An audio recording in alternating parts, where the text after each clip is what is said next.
दोस्तों, आज हम लोग धार्मिक आंदोलन की बात करेंगे। किसकी बात करेंगे? धार्मिक आंदोलन की। और इसके पहले जब मैंने आपको 6ठी शताब्दी ईसा पूर्व की बात की थी, तो उस समय आपको राजनीतिक परिवर्तन, आर्थिक परिवर्तन, धार्मिक परिवर्तनों के बारे में बताया गया था और ये बोला गया था कि ये कैसा काल होगा? परिवर्तन का काल होगा। और आप वैदिक सभ्यता के बाद आपको एक बहुत बड़ा परिवर्तन दिखाई दिया था। अब उसी परिवर्तन के तहत ये कैसा परिवर्तन होगा? आपका धार्मिक परिवर्तन होगा। ठीक है, तो अब हम लोग क्या देखेंगे? धार्मिक आंदोलन। ठीक है, इस धार्मिक आंदोलन में भारत में दो धर्म उभर के सामने आएंगे, वो होंगे जैन धर्म और बौद्ध धर्म। लेकिन भारत में इन दो धर्मों के अलावा विश्व के अन्य देशों में भी धार्मिक आंदोलन भारत के साथ ही साथ क्या हुए थे? प्रारंभ हुए थे। पर हमको जो धार्मिक आंदोलन की बात करना है वो कहाँ करना है? भारत के परिप्रेक्ष्य में। ठीक है, तो हम लोग अब देखेंगे किसको? धार्मिक आंदोलन को। ठीक है, तो चलिए देखते हैं धार्मिक आंदोलन। धार्मिक आंदोलन ये हमारे लिए महत्वपूर्ण है। ठीक है, इसी धार्मिक आंदोलन के तहत जब हम भारत की बात करते हैं तो ये कहा जाता है कि धार्मिक आंदोलन के कारण क्या थे। सबसे पहले हम यहाँ पर देखेंगे धार्मिक आंदोलन के कारण। ये धार्मिक आंदोलन क्यों हुए? ठीक है, ये धार्मिक आंदोलन क्यों हुए? तो जिस तरह हम भारत में ये बोलते हैं कि धार्मिक आंदोलन के कारण बहुत सारे धर्म आ गए, उसी तरह उन सभी धर्मों में से सिर्फ दो विशेष धर्मों को पढ़ा जाता है, जो हैं जैन धर्म और बौद्ध धर्म। ठीक है, तो देखिए, जब हम 6ठी शताब्दी के इतिहास को देखते हैं तो उस समय चीन में भी धार्मिक आंदोलन हुए। और चीन में जो धार्मिक आंदोलन हुए वहाँ पर, है ना, किसने किया? कन्फ्यूशियस ने किया। इसी तरह ईरान, हर जगह प्रारंभ हुए। ठीक है, अब लेकिन जो भारत में धार्मिक आंदोलन हुआ, तो भारत में धार्मिक आंदोलन का क्या कारण है, ये अब हमें पढ़ने की क्या है? ज़रूरत है। और वही हम क्या कर रहे हैं? पढ़ रहे हैं। तो क्या हमारा टॉपिक होगा? धार्मिक आंदोलन।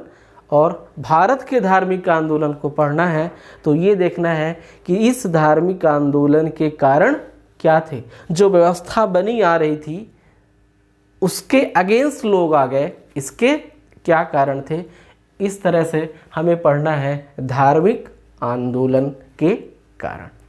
इसके बाद जैन धर्म, बौद्ध धर्म आएंगे। तो अभी हम लोग क्या पढ़ेंगे? धार्मिक आंदोलन के कारण। ठीक है, तो देखिए धार्मिक आंदोलन के कारणों को देखिए यहाँ पर। ये आप जानते हैं कि जब हम लोग वैदिक सभ्यता को पढ़ रहे थे तो उस समय पूर्व वैदिक और उत्तर वैदिक दोनों में आपको परिवर्तन दिखाई दिया होगा। यानी जब हम पूर्व वैदिक से उत्तर वैदिक की ओर चल रहे थे तो जो सामाजिक व्यवस्थाएं थी वो कैसी हो रही थी? जटिल हो रही थी। यानी हमें थोड़ा सा गिरावट आई थी। ठीक है, जातिवाद जटिल हो गया। ठीक है, जो कर्ममूलक समाज था वो जाति मूलक समाज हो गया। तो इस तरह से अव्यवस्थाएं आती गईं। इन अव्यवस्थाओं के कारण लोगों ने क्या किया? इनका विरोध किया। जैसे हम लोग जब पूर्व वैदिक में थे तो इतना कर्मकांड का इतना महत्व नहीं था, पर जब हम लोग उत्तर वैदिक में तो कर्म कांडों की प्रधानता ज़्यादा हो गई, ठीक है, पुरोहितों का वर्चस्व ज़्यादा होने लगा। तो इस तरह से वो सब धीरे धीरे कारण क्या हो गए, बनते गए, और उन्हीं कारणों के पश्चात क्या प्रारंभ हो गए, धार्मिक आंदोलन प्रारंभ हो गए। और उस धार्मिक आंदोलन के तहत ऐसा बोला जाता है कि कुछ धर्म बोलते हैं कि 62 धर्म आए थे, कुछ लोग बोलते हैं कि 300 से ज़्यादा धर्म आए थे, पर उस समय बहुत सारे धर्मों का उदय हुआ, आविष्कार हुआ, लेकिन उन सब में से जो हमको पढ़ना है वो है जैन धर्म और बौद्ध धर्म। क्लियर है? तो अब यहाँ पर देखिए धार्मिक आंदोलन के कारण। इस धार्मिक आंदोलन के कारण में आप सबसे पहले देखेंगे वैदिक धर्म की जटिलता। देखिए यहाँ पर वैदिक धर्म की जटिलता।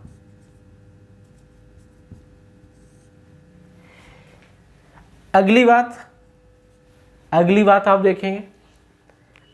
आप देखेंगे जाति प्रथा की जटिलता।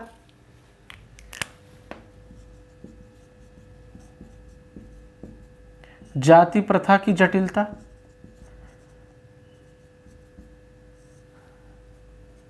इसके बाद आप देखेंगे वैदिक ग्रंथों की कठिन भाषा।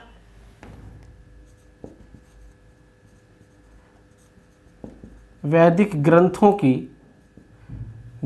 की कठिन भाषा। ये वो सब कारण हैं जो लोगों के मन में एक विद्रोह सा पैदा कर दिए, और उन विद्रोहों का जो कारण हुआ वो क्या हुआ, धार्मिक आंदोलन हो गया। ठीक है। यहां पर कृषि का विस्तार,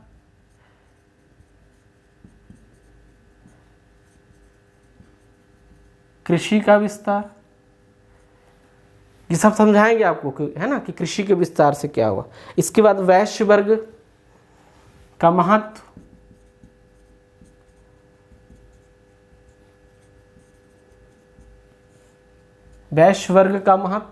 क्योंकि वैश्य यहां पर संपन्न होने लगा था। इसके बाद अनुकूल राजनीतिक दशा।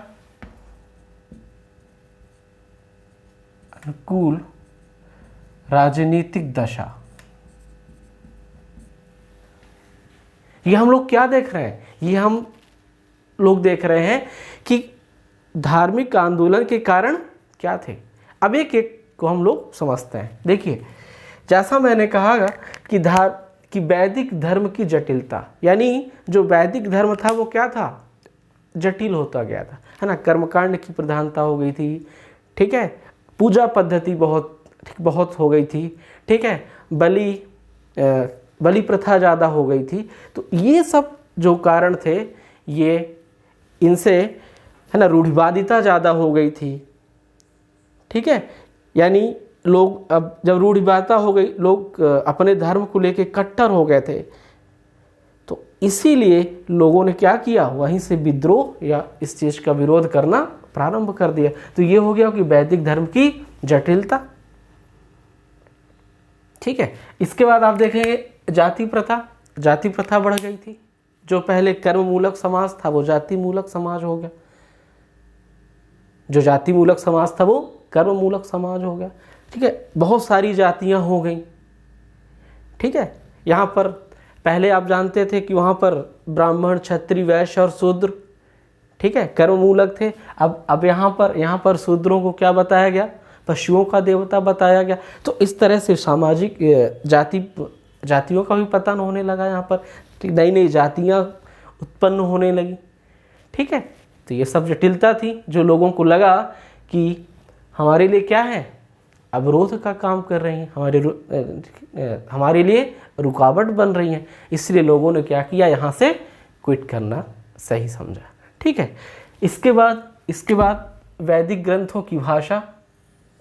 आप जानते हैं कि जो वैदिक ग्रंथ थे वो कैसे थे, सभी के सभी संस्कृत भाषा में थे, और संस्कृत भाषा को सिर्फ ऋषि मुनि ही पढ़ सकते थे, चूँकि कैसी थी, कठिन थी।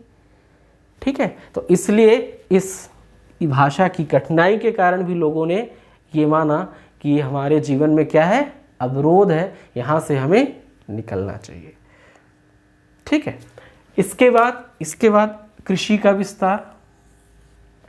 इसके बाद कृषि का विस्तार। अब देखिए यहाँ पर थोड़ा सा क्या हुआ, जब हम कृषि के विस्तार की बारे में बात करते हैं तो आप जानते हैं कि यहाँ पर लोहे के आविष्कार हो गया था, और लोहे के आविष्कार के कारण जो कृषि थी वो और संपन्न होने लगी थी। क्या होने लगी थी? और संपन्न होने लगी थी। उसका रीज़न क्या था कि कृषि से हथियार बनाए गए थे। जब कृषि संपन्न होने लगी, जब उत्पादन ज़्यादा बढ़ गया, तो यहाँ पर जो वैश्य वर्ग था वो और संपन्न होने लगा। और जब वैश्य वर्ग संपन्न होने लगा, तो वो अपनी समाज में एक अलग वैल्यू पाने का प्रयास करने लगा, और वो व्यापारिक गतिविधियां और तेज करने का प्रयास करने लगा। तो अब यहाँ पर देखिए विद्रोह क्यों किए गए? जो वैश्य समाज था, तो वैश्य समाज के पास जब संपन्नता हुई, जब व्यापारिक गतिविधियां ज़्यादा होने लगीं, तो जो वैश्य वर्ग था वो लोगों को पैसा देने लगा। कैसे? ब्याज में, यानी ठीक है, ब्याज में पैसा देने लगा। लेकिन ब्राह्मण धर्म जो चला रहा था, जो वैदिक परंपराएं थी, वहाँ पर ये चीज़ अलाउ नहीं थी कि आप किसी को पैसा दें और ब्याज में लें। आप किसी की मदद कर सकते हैं, आप उसकी हेल्प कर सकते हैं, लेकिन आप विथ इंटरेस्ट आप नहीं लेंगे, पैसा रिटर्न नहीं होगा आप। तो इस काम का ये जो सिस्टम था, ये जो नियम बना हुआ था ब्राह्मण धर्म में, इसका जो वैश्य वर्ग था वो क्या किया? विरोध किया। क्यों? क्योंकि वो चाहता था कि मैं जिसको पैसा दूं वहाँ से उसके बदले मुझे ज़्यादा रिटर्न मिले। लेकिन ऐसा वैदिक धर्मों में अलाउ नहीं था। इसलिए यहाँ पर स्वार्थ की भी क्या आ गई? भावना आ गई, और इसीलिए इन लोगों ने क्या किया? विद्रोह कर दिया या विरोध करना शुरू कर दिया। इसके बाद यहाँ पर जब ये संपन्न हो गए, चूंकि यहाँ पर क्षत्रिय वर्ग पहले बहुत संपन्न था, क्षत्रिय वर्ग संपन्न था, तो अब क्षत्रियों को भी ये लगने लगा था कि जब उत्पादन हो रहा है, वो संपन्न हो रहे हैं, तो फिर हम ब्राह्मण से भी ऊपर, भाई क्षत्रियों को दूसरा स्थान प्राप्त था पहले, ब्राह्मण, क्षत्रिय, वैश्य और समाज। तो अब यहाँ पर क्षत्रिय भी चाहने लगा कि हमको ऊपर का स्थान मिलना चाहिए, यानी हमको ब्राह्मण जैसी पोजीशन मिलना चाहिए। तो ये सब क्या कारण होते गए? ठीक है, जिसके कारण लोगों के अंदर विरोध उत्पन्न होता गया। ठीक है, और वो जो विरोध था वो किसका रूप ले लिया? धार्मिक आंदोलन का ले लिया, एक रिलीजन मूवमेंट का रूप ले लिया। ठीक है, इसके बाद वैश्य का महत्व, मैंने आपको वैश्य बताया कि वैश्य अपना महत्व चाहते थे। ठीक है, इसके बाद अनुकूल राजनीतिक दशा। इसके बाद क्या है? अनुकूल राजनीतिक दशा। देखिए, अभी तक जब मगध पढ़ा, आपने मगध साम्राज्य पढ़ा, तो मगध साम्राज्य के जितने भी शासक हुए, चाहे हर्यक वंश हो, चाहे शिशुनाग वंश हो, ये सब कैसे थे? ये सभी धर्मों को मानने वाले थे। ठीक है, ये कैसे थे? उदार थे ये। ठीक है, लिबरल थे ये, किसी धर्म के लिए ये कट्टर नहीं थे। और जैसे बिंबिसार को आपने पढ़ा, तो बिंबिसार किस धर्म को मानने वाला था? बौद्ध धर्म को मानने वाला था। ठीक है, तो इस तरह से जो यहाँ के शासक आए, वो भी इस धार्मिक आंदोलन में कहीं न कहीं मदद किए, या इस आंदोलन को आगे बढ़ाने का काम किया। क्यों आगे बढ़ाने का काम का मतलब यह है कि उनके अंदर कट्टरता नहीं थी। वो किसी धर्म को लेकर इतने कट्टर नहीं होते थे, सबके लिए क्या थे? उदार थे। ठीक है, तो ये थे धार्मिक आंदोलन के कारण। अब इन्हीं धार्मिक आंदोलनों के कारण से भारत में बहुत सारे धर्मों का जन्म हो गया। ठीक है, अब वहीं से हम लोग पढ़ेंगे दो महत्वपूर्ण धर्मों को, तो वो पढ़ेंगे हम लोग जैन धर्म और बौद्ध धर्म। किसको पढ़ेंगे? जैन धर्म और बौद्ध धर्म को। ठीक है, तो देखिए अब हम लोग पढ़ेंगे किसको? जैन धर्म को। ये कहानी है, ये धार्मिक आंदोलन के कारण एग्जाम में पूछा भी गया है। ठीक है, तो आप लोग ध्यान रखेंगे। चलिए हम लोग देखते हैं जैन धर्म को। किसको देखते हैं भाई? जैन धर्म। जैन धर्म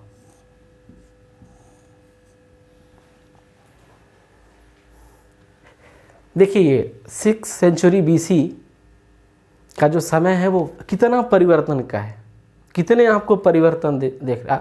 अभी आपने राजनीतिक परिवर्तन देखा, अभी राजनीतिक परिवर्तन में आपने मगध, उसके राजवंश सबको देखा, कैसी स्थिति हुई। ठीक है, देखिए एक चीज़ और आपको यहाँ पे बताना था। ये जो धार्मिक आंदोलन जो भारत में स्टार्ट हुए, ये सब गंगा नदी के किनारे। क्योंकि आप जानते हैं जो लोहे का आविष्कार था, जो उत्पादन था, जो खेती थी, ये सब उधर ही होते थे।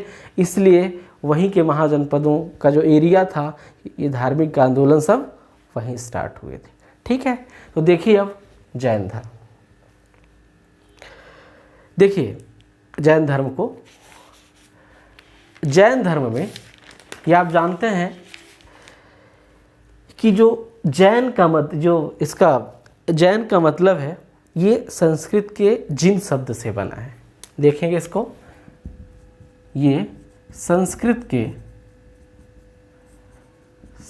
के जिन शब्द से बना है, जिन शब्द से बना है, जिसका अर्थ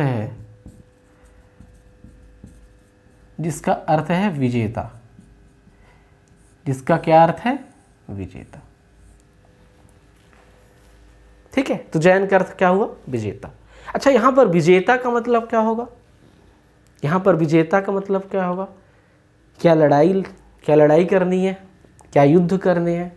नहीं, यहाँ पर जो विजेता का मतलब होगा वो होगा मन, वाणी, काया, इन सब पर आपको विजय प्राप्त करना है। किस पर विजय प्राप्त करना है? मन, वाणी, काया, इन पर जो विजय प्राप्त करेगा वो कौन कहलाएगा? जैन कहलाएगा। इसीलिए इन सब पर विजय किसको मिलेगी? महावीर स्वामी को मिलेगी। इसीलिए महावीर स्वामी के अनुयायियों को क्या बोला गया? जैन बोला गया। ठीक है, तो देखिए यहां पर अब जब हम लोग जैन धर्म की बात करते हैं तो यहां पर जैन धर्म में एक जो सबसे बड़ा शब्द निकल कर आता है वो होगा आपका, क्या होगा भाई? तीर्थंकर। कौन होगा? तीर्थंकर। तीर्थंकर का मतलब क्या हुआ? तीर्थंकर का मतलब हुआ मार्ग प्रवर्तक। तीर्थंकर का मतलब क्या हुआ? मार्ग प्रवर्तक। ठीक है, ये सभी जैन धर्म, बौद्ध धर्म, ये सब धार्मिक आंदोलन के बाद आए। ये सब, इनको ये लगता था कि जो ब्राह्मण धर्म है, जो अभी तक आपने पढ़ा, उनमें रूढ़िवादिता है, वो कट्टर हैं, उनमें बुराइयां हैं, उनकी पूजा पद्धति जटिल है, सब कुछ वहाँ पर इनको कमी दिखी। इसीलिए तो ये लोग आंदोलन कर दिए। ठीक है, अब यहाँ पर अब देखेंगे आपको यहीं से धर्मों में आपको कंपेयर भी करना है, तुलना भी करना है आपको यहीं से। ठीक है, तो यहाँ पर जैन धर्म का मतलब, जैन धर्म में एक शब्द हुआ तीर्थंकर। तीर्थंकर का मतलब क्या हुआ? मार्ग प्रवर्तक, यानी रास्ता दिखाने वाला। ठीक है, तो अब यहाँ पर टोटल 24 तीर्थंकर हुए हैं। जैन धर्म में 24 तीर्थंकर हुए हैं। ये बहुत इंपॉर्टेंट है। कितने तीर्थंकर? 24 तीर्थंकर। ठीक है, ठीक है। और जितने भी तीर्थंकर हुए हैं, जितने भी तीर्थंकर हुए हैं, ये सब कैसे हैं? क्षत्रिय हैं। जितने भी तीर्थंकर हुए हैं ये सब कैसे होंगे? क्षत्रिय तीर्थंकर होंगे। ठीक है, चलिए अब यहां पर आपको देखना है, अब आपको देखना है इन्हीं तीर्थंकरों को। ठीक है, तो अब आपने देखा कि 24 तीर्थंकर हो गए। कितने तीर्थंकर हो गए? 24 तीर्थंकर। तो अब 24 तीर्थंकरों के बारे में तो बातें नहीं होगी, जो महत्वपूर्ण है उन्हीं के बारे में हम लोग बात कर रहे हैं। ठीक है, तो जो पहला तीर्थंकर होगा, जो पहले तीर्थंकर होंगे, तो पहले तीर्थंकर होंगे आपके ऋषभदेव। कौन होंगे भाई? ऋषभदेव। या इन्हीं को बोला जाता है आदिनाथ। ये पहले तीर्थंकर है। कई जगह आपको ये भी मिलेगा कि जैन धर्म के संस्थापक, तो जैन धर्म के संस्थापक भी किसको बोला जाता है? ऋषभदेव को। लेकिन जब जैन धर्म के वास्तविक संस्थापक की बात आएगी तो वास्तविक संस्थापक किसको बोला जाएगा? महावीर स्वामी को। ठीक है, तो अगर ऐसा कभी आता है कि जैन धर्म के संस्थापक, तो जैन धर्म के संस्थापक कौन होंगे? ऋषभदेव। या इन्हीं को क्या बोला गया? आदिनाथ। ठीक है, अब यहां पर और जो अंतिम होंगे महावीर स्वामी। अंतिम कौन होंगे? महावीर स्वामी। तो आपने पहले तीर्थंकर और दूसरे तीर्थंकर को देख लिया। ठीक है, अब आप देखेंगे यहां पर, अब आप यहां पर देखेंगे कि ऋग्वेद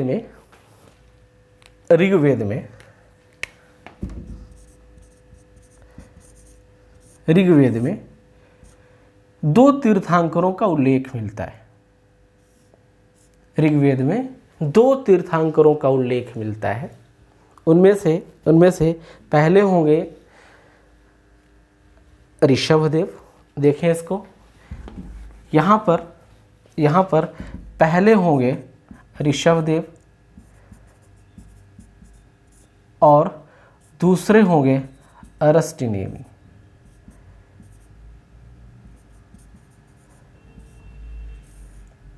कौन होंगे? अरस्टिनेमी। ये 2 लोग ऐसे हैं जिनका उल्लेख कहाँ मिलता है? ऋग्वेद में मिलता है। ठीक है, साथ ही साथ ये तो पहले हो गए, ये 22वें नंबर के तीर्थंकर हैं। ये अरस्टिनेमी किसके हैं?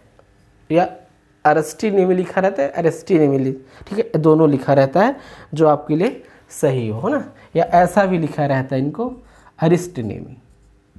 ठीक है, तो ये कौन से हो गए? 22वें नंबर के। अब यहाँ पर जो ऋषभदेव का उल्लेख है, तो ऋषभदेव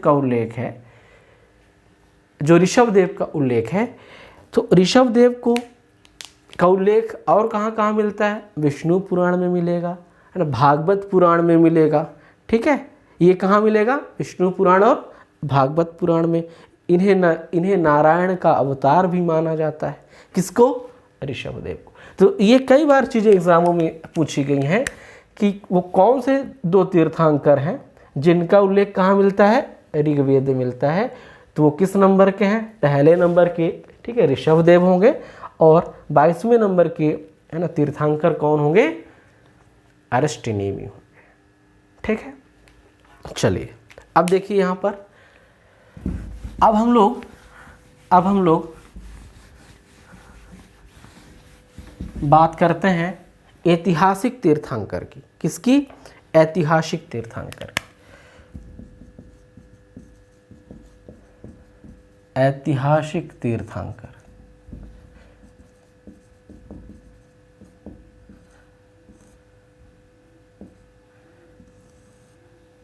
ये क्या है भाई? ऐतिहासिक तीर्थंकर क्या होंगे?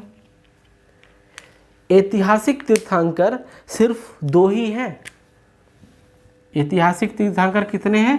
2 हैं। एक हो गए पार्श्वनाथ और दूसरे होंगे महावीर स्वामी।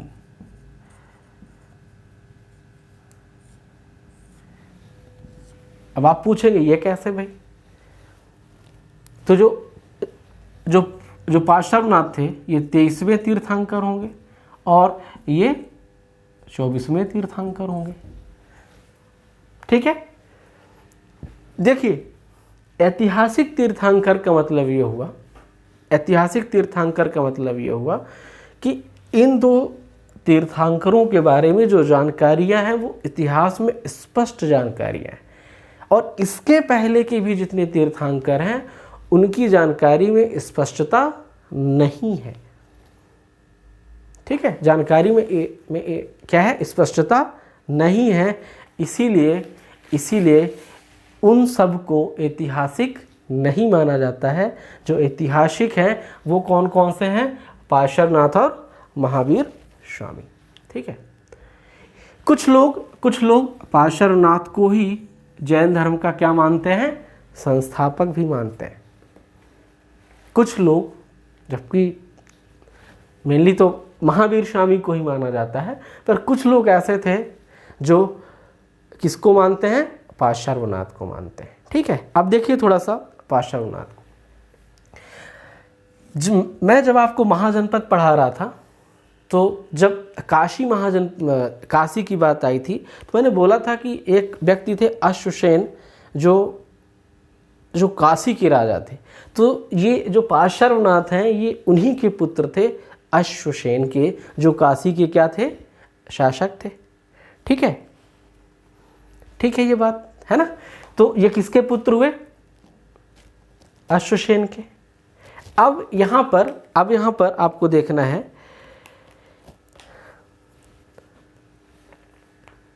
और ये किस वंश के थे?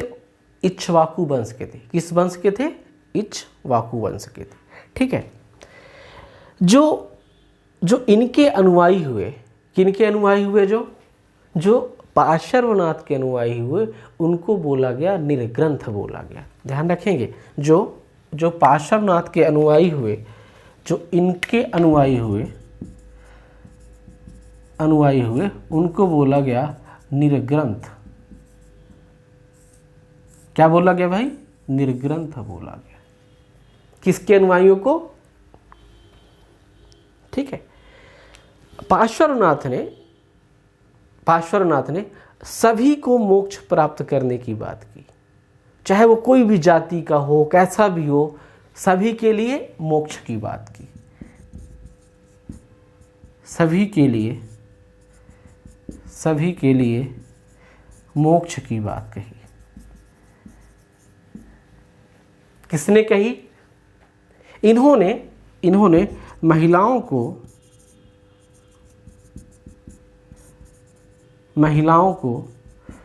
अपने धर्म में प्रवेश दिया।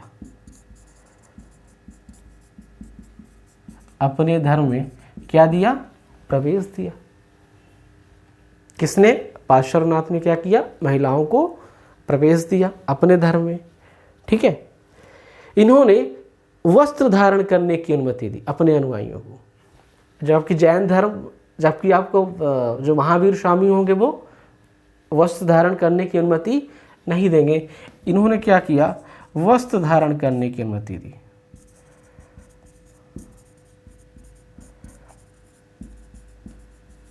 वस्त्र धारण करने की अनुमति दी। ठीक है, और इन्होंने 4 महाव्रत दिए।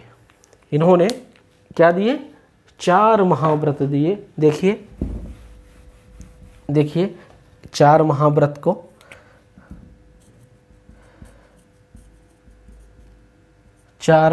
को, देखिए इन्होंने 4 महाव्रत में क्या क्या दिए? देखिए, पहला हो गया अहिंसा। दूसरा इन्होंने दिया सत्य, या आप ऐसा भी लिख सकते हैं, पहले सत्य, अहिंसा, अपरिग्रह, और अस्तेय। इन्होंने 4 महाव्रत दिए, सत्य, अहिंसा, अपरिग्रह और अस्तेय। ठीक है, तो सदा सत्य बोलें, अहिंसा ना करें, अपरिग्रह का मतलब होता है किसी की संपत्ति को ग्रहण नहीं करना। ठीक है, और अस्तेय का मतलब होता है चोरी नहीं करना। ठीक है, तो ये किसके द्वारा? पार्श्वनाथ के द्वारा ये बातें बताई गई। ठीक है, तो यहाँ पर तो महाव्रत हुए, अभी आप आगे जाएंगे तो आपको अणुव्रत मिलेंगे। ठीक है, जिसमें एक चीज़ और जुड़ जाएगी। ठीक है,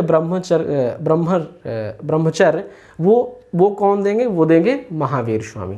तो अभी आपको 4 महाव्रत दिए गए, किसके द्वारा? पार्श्वनाथ के द्वारा।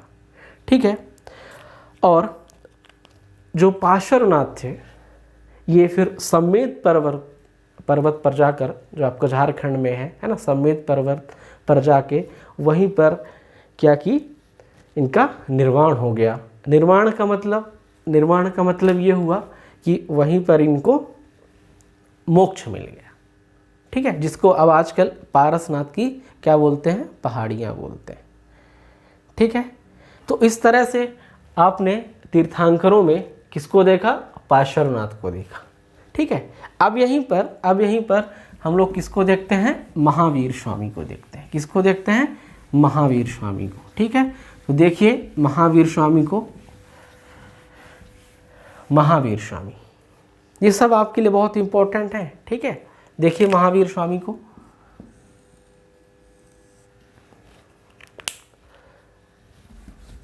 महावीर स्वामी,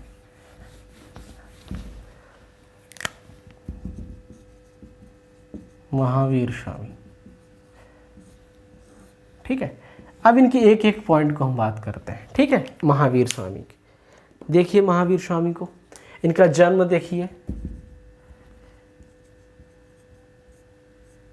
जन्म देखिए, बुकों में आपको कुछ डेटों में जन्म और मृत्यु को लेकर डेटों में आपको अंतर समझ में, ठीक है, दिखाई पड़ेगा। ठीक है, अंतर आपको मिलेंगे, पर यहाँ पर इनका जन्म होगा 540 BC का। कितना होगा? 540 BC, कुंडग्राम, ध्यान में रखेंगे आप, कुंडग्राम वैशाली, कुंडग्राम वैशाली। ठीक है, इसके बाद ये जात्रिक क्षत्रिय थे। कौन थे ये? जात्रिक क्षत्रिय थे। आप ध्यान रखेंगे, ये कई बार एग्जाम में पूछा गया है। क्षत्रिय तो ठीक था, क्षत्रिय तो थे, लेकिन कैसे थे ये? जात्रिक क्षत्रिय थे। ठीक है, इसके बाद इनके पिता को देखिए, इनकी माता को देखना है। ठीक है, तो जो इनके पिता का नाम था सिद्धार्थ।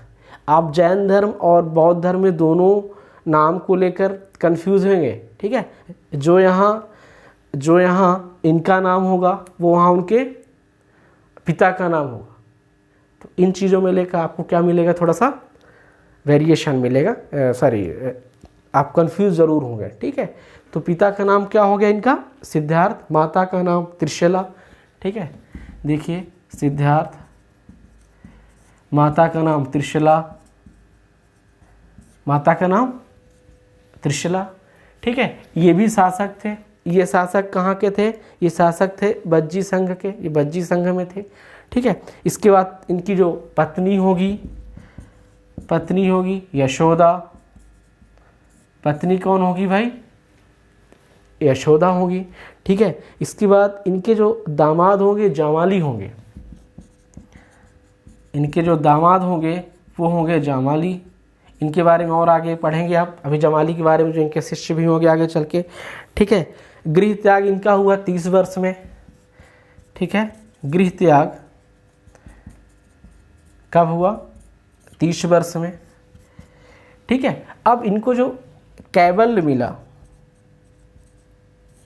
कैवल्य का मतलब होता है ज्ञान। कैवल्य का मतलब क्या होता है? ज्ञान।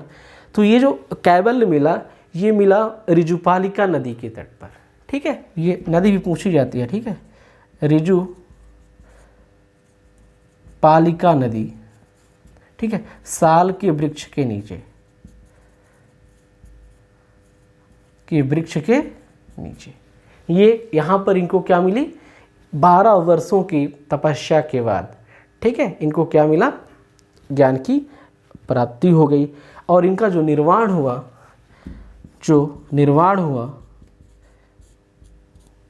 यहाँ भी आपको 2 डेटें मिलेंगी। ठीक है, तो जो निर्माण हुआ वो हुआ 468 BC, 468 BC।